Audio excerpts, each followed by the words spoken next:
Welcome to Red, White, and Blue. I'm your host, Jay Aiyer. And I'm Dallas Jones. Well, we've got a great show today. We are going to be talking about the state of public education, not just here in Houston, but what's going on in the state a little bit.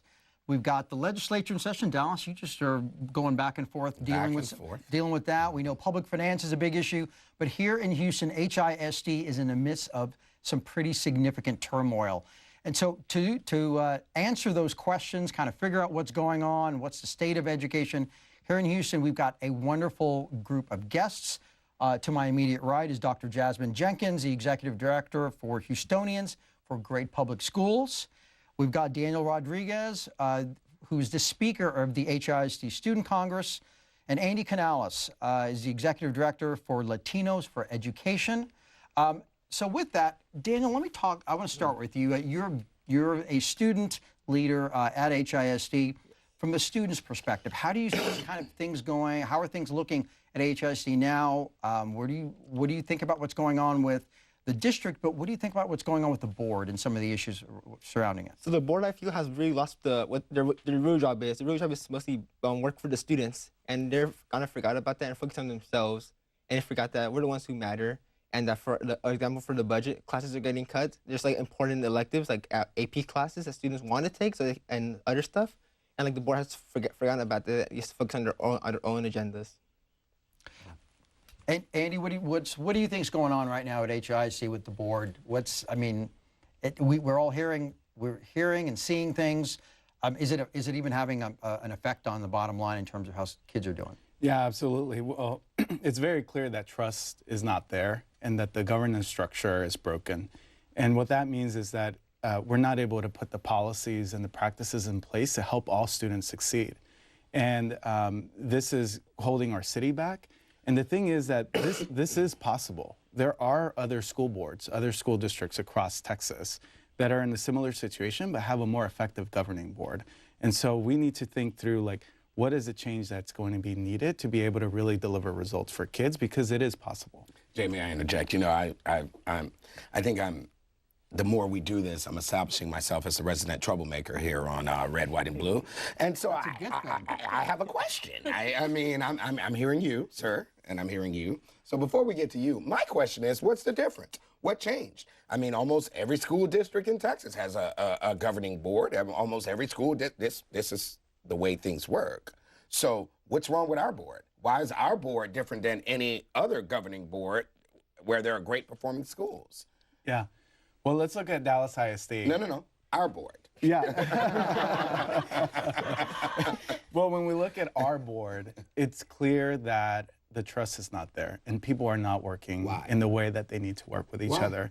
You know, I think sometimes people may focus on their individual districts, right? And what's important when you look at other boards that are working effectively is they're focusing on the entire school district. And that is an important reminder for all of the trustees and for all of us, is that when we elect officials to a school board, they're not just going, they can't just address the outcomes for their students. They need to look at the whole district. Quick follow-up, Jay. Dr. Jenkins, do you think we need an at-large, we think we need a hybrid of an at-large system? At-large board members in addition to the district board members? I'm glad that you asked me that question, because what I wanted to follow up with on what Andy was saying, that sometimes it is a structural issue, right? We have 9 single-member districts, and often in that type of structure, it's difficult to get 9 folks who are all on the same page and who can work as a cohesive body. However, I don't think we should get caught up in the specific structure. It's possible that an at-large mixed system could help the system as it is, but it's also possible that we could have 9 at-large elected folks who are each interested in protecting institutions over protecting children, who are each interested in their own political agendas, who are each interested in contracts, and we still run into the same problems, the same issues. And to answer your earlier question, what's happening in Houston isn't necessarily unique to Houston. We've seen breakdowns in governance in other places in Texas and other places in the country, but sadly, this is the situation where we find ourselves right now, where we have folks who are really not on the same page, and even those who occasionally coalesce around particular issues seem to be much more interested in focusing on adult issues rather than on kids. Well, let's talk about this, because I'll carry on the troublemaker nod here from Dallas and ask this question, because I think it's an important one to ask. Does governance even matter? You brought up Dallas ISD. HISD is a better performing district than Dallas ISD.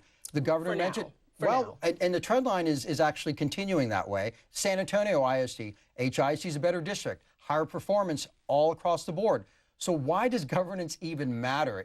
Is it just that these guys are doing fine despite the board, or do boards even matter? Should we care so much? Boards definitely matter. They set the policy. They choose the person in charge to direct the entire school district, the superintendent. And so it is really, board governance is essential, right? It's what sets the tone for the entire school district. Now, you mentioned the other school districts and how they're performing compared to Houston ISD.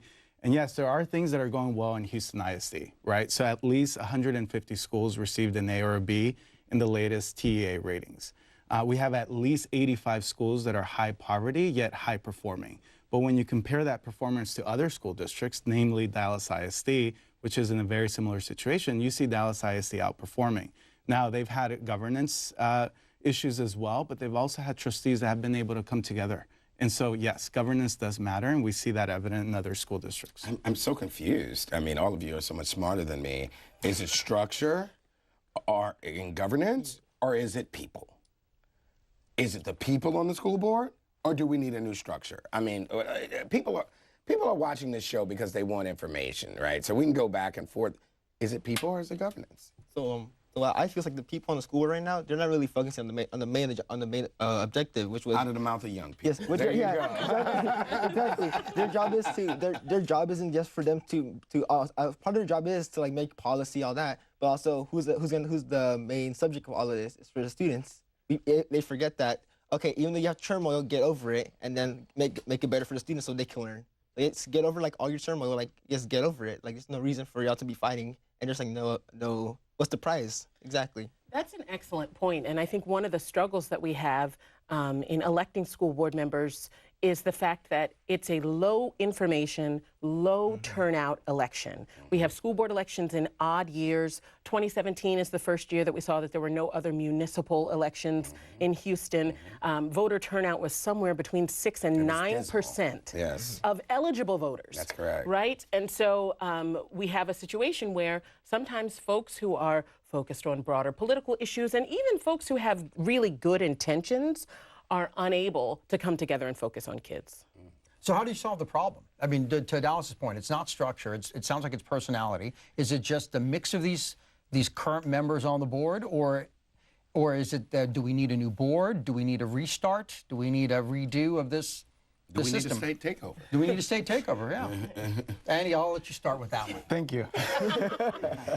You know, I think we elect these people to the school board, right? And so we get the democracy that we deserve. And unfortunately, there isn't a lot of turnout in these elections.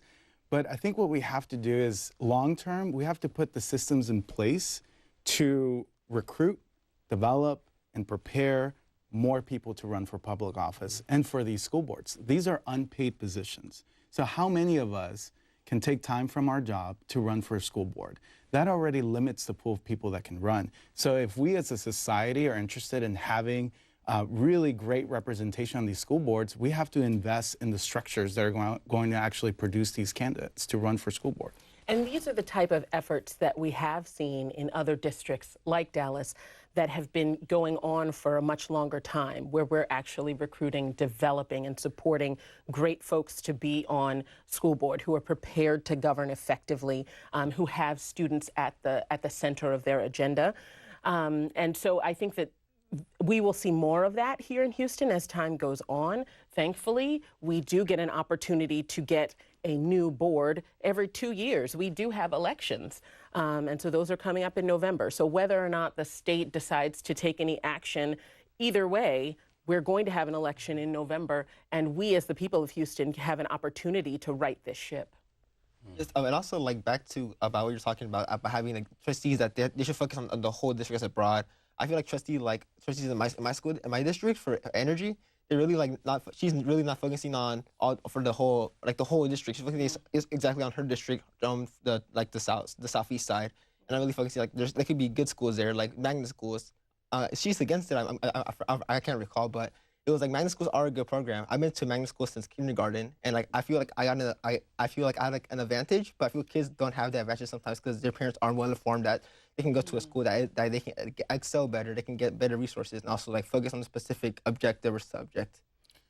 And that's the criticism, right? So the criticism is that we currently have a situation where board members are jockeying for their individual districts as opposed to what is good for the greatest of HISD. Now, what I will also say is that we find ourselves in the spirit of a real conversation amidst a board that is also has some racial divides happening in how they govern.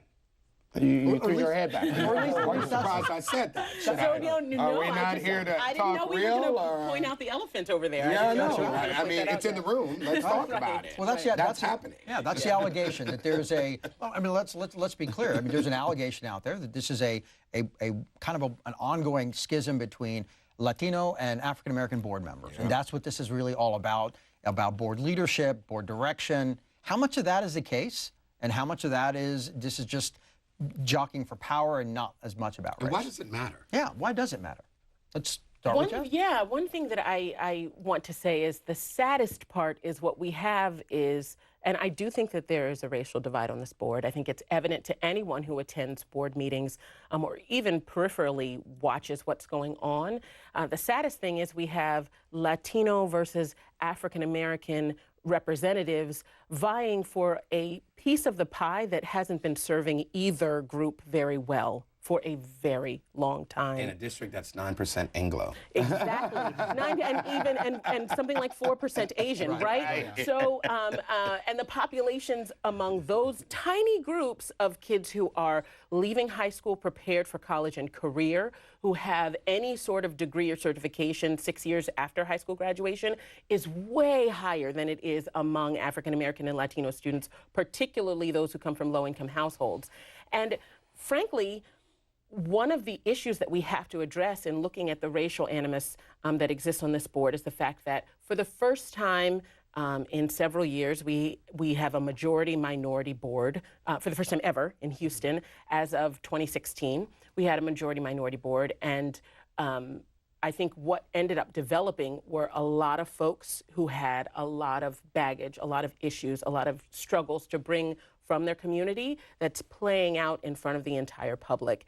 And it really isn't serving anyone very well right now. Andy? You know, I think Houston's at the forefront of a question that every American city is going to face, either now or in the future, and that is how can Houston, as the most diverse city in the country, be able to work together, right? This is a very diverse region. We have over 145 languages that are spoken. So at the end of the day, we need people across every governing structure in our city that are going to be able to bridge across cultures and that are going to be able to work together, because this is going to be the only way out. Well, look, we've seen two big issues that popped up, right? We know, one, that the TEA is looking at, investigating violations of the Open Meetings Act, about illegal meeting that potentially took place, to fire Grenita Lathan. There was an underlying sort of racial element there. At least that was the accusation. And then the other part is we've got 4 schools that are on the cusp of triggering a state takeover. So what do you think is going to happen on that? Will the state of Texas take over HISD? Or maybe a better question is, should they take over HISD? Jay, I want to jump in here just because I think that It's your turn. Semantics matter. Semantics matter. Semantics matter. That's why I said And so I don't think it's necessarily fair if we're looking at the actions that the state can take. There's a lot of language talking about a state takeover, but really we're talking about the commissioner appointing local managers to replace the board. If anything, it's a takeover of the school board, but I don't think that the state is in the business of running school districts. My only hope is that if that were to happen, that the commissioner would choose the right individuals in the right space who can effectively govern. And that's a good clarification that this would be a takeover of the board, not a takeover of the ISD, not unlike the University of Houston has Board of Regents, Texas Southern University has Board of Regents, kind of a similar vein. Oh, hey, now, don't give her easy pat, Jay. She missed your last part. Should they? Thank you. Exactly. Thank you. Thank you, Alex. It's like they didn't want to answer your question about the procurement.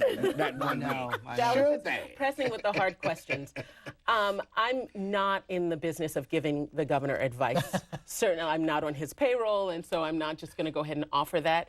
But you certainly have thoughts, doctor. I do. I do have thoughts. My first thought is, how do we best serve the children of Houston? And how do we contribute to this thriving and incredibly diverse city? And I think it would be a sad day for us to lose our democratically elected officials. That's something that I would certainly not want to see happen. At the same time, at the end of the day, I think that we need to protect children over institutions. You running for office? Daniel, Not at all. Let me ask you, 'cause You should. from a student perspective, So, what would you think about it? So actually, AJ Krabel reached out to me specifically about like what would we like if they were to take over, how would they like us to be Clarify who involved? that is. AJ Kirk. He's a commissioner or the chairman, Deputy Right. Commissioner. of the TEA. Yes. And he contacted Student Congress directly, like, oh, if you were to take over, how would you like the students to be involved? And he gave me his number. He's like, oh, just contact me if you want anything else. Like, just contact us and we can like work something out for the students to be on with the TEA. If they were to take over. But if they were to take over, like, I don't really feel it might be like sad because the people who were elected or board members who were elected, they'll lose their position. But also it might end up being better, but nobody knows. But I feel like it might end up being better because there won't be any turmoil because their turmoil is gone because they're not serving it anymore. So it'll be better in my opinion. Like, not students' opinion, but like, in my opinion. Okay. Good. Andy? I agree with Dr. Jenkins. You're not going to answer the question. I think You're not going to answer the question either.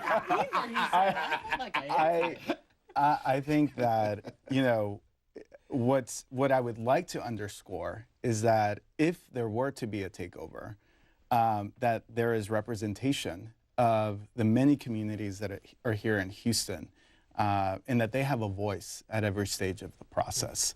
And I think that is going to be really important, especially because it would be replacing a democratically elected body. And so who's going to serve on that board is going to be critical. Mike Morath, TA Commissioner. Your thoughts? In general, I think I have not had a ton of conversations with him. I have spoken with Deputy Commissioner Krabel, and I think a lot of folks around the city have. I think Mike Morath's mystique is what gives him an advantage, because the truth is, despite the opinions that we're offering you, none of us really knows what's going to happen, and he keeps his cards very close to his chest. So.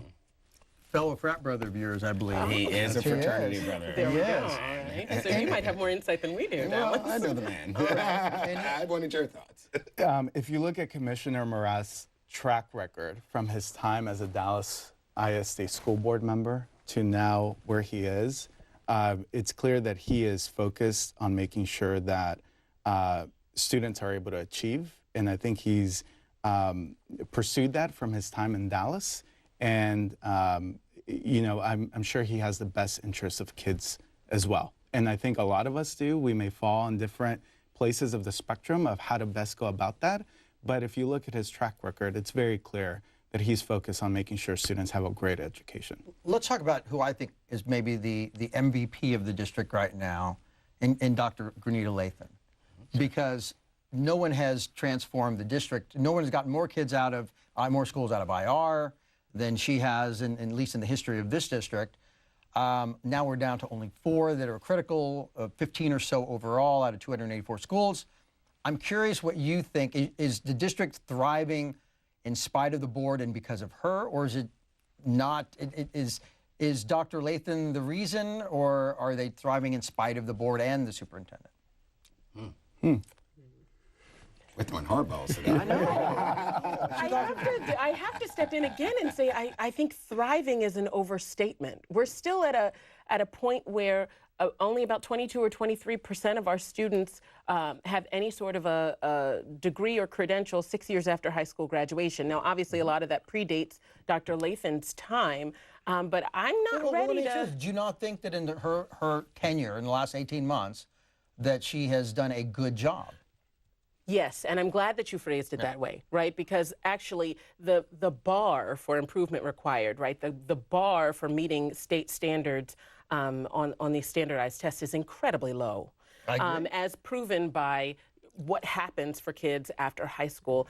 So I think that she has done her job in as much as she was hired to come in to move schools forward to meet that very low bar. But I just struggle with the term thriving in that our school district could be doing much better, perhaps with her, but that our current board is a barrier to actually moving kids forward in a meaningful way. And she's in a tricky position because anyone in that position needs a unified school board to be able to provide the cover, the direction, the vision for that person to succeed. And the freedom.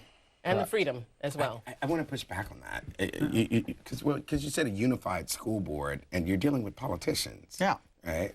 No offense, Jay, and your former life, I know. Very former life. But my point is, you're dealing with politicians where none agree, typically. Sometimes they do, and they have personal political agendas. Where in this country is there a unified body of elected officials? So you put that as a solution, but how do you get there?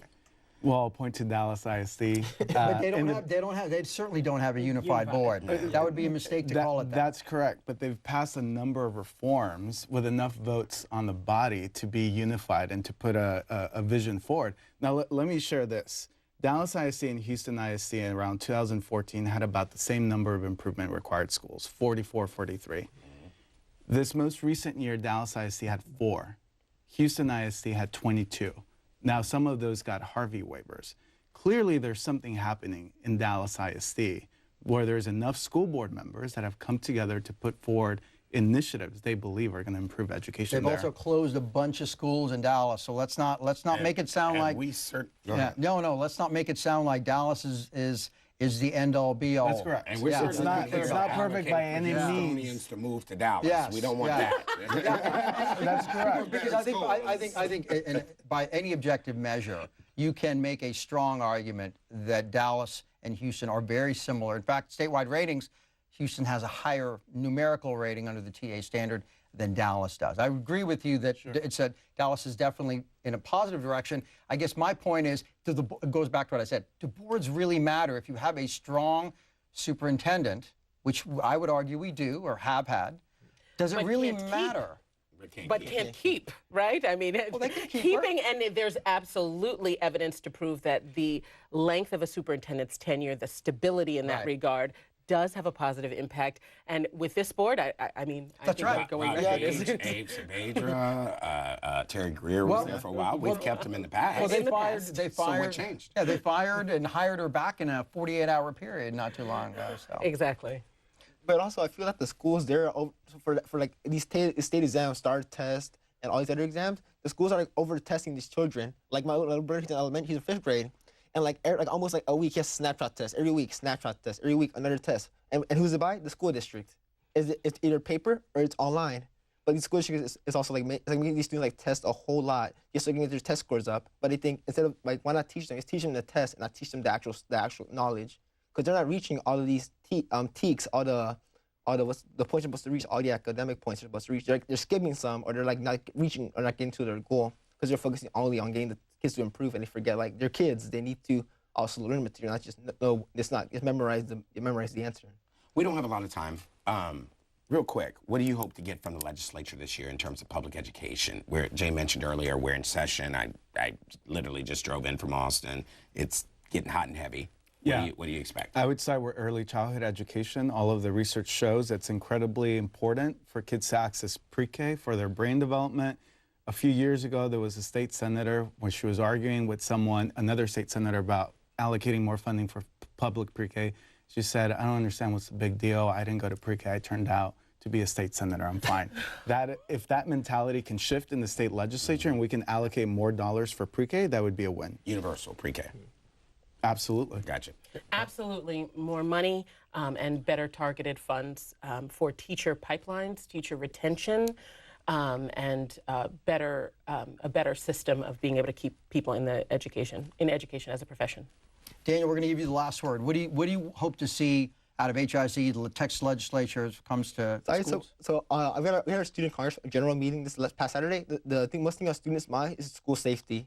School safety, but on mine is school finance. But like students are like worried about their safety. A lot of like some schools have taken it to the extreme of their protocol. Some schools like having them change, like Lamar. They have a pretty weak protocol they're not following, and like schools like law enforcement have like pretty strict ones. So like there should be some kind of thing that like some baseline that these schools have to follow, and also school finance, because we need more classes, we need certifications, things of that nature, and also teachers to get paid more, because teachers work more long hours grading papers. And it's like not just like their 8 to 5 jobs, also they're like 5 to 2 in the morning just staying up grading papers. They need to get paid for that extra time they work.